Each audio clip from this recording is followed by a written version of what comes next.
તે કહેવાય છે કે જ્યારે જાડેજાઓ કચ્છ તરફ પ્રયાણ કરી રહ્યા હતા ત્યારે તેમના કુળદેવી મોમાઈ માતાજીએ ઊંટ પર સવાર થઈને તેમને રસ્તો બતાવ્યો હતો.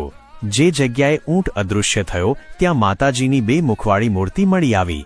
ત્યારથી તે જગ્યાએ આ ભવ્ય મંદિરનું નિર્માણ થયું, જે આજે પણ લાખો શ્રદ્ધાળુઓની આસ્થાનું કેન્દ્ર છે. 2.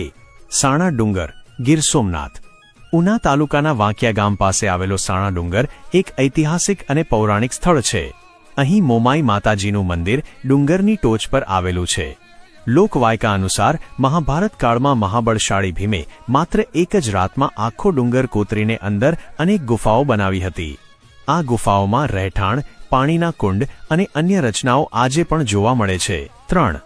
મોમાઈ મંદિર, ચાડવા, કચ્છ. ભુજથી 25 કિલોમીટર દૂર ચાડવા રખાલના ગાઢ જંગલમાં મોમાઈ માતાજીનું આ ભવ્ય મંદિર આવેલું છે.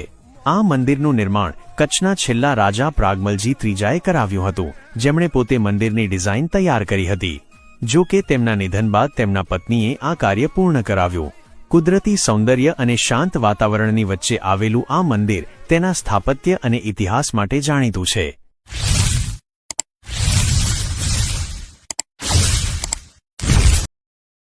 Download ShareChat.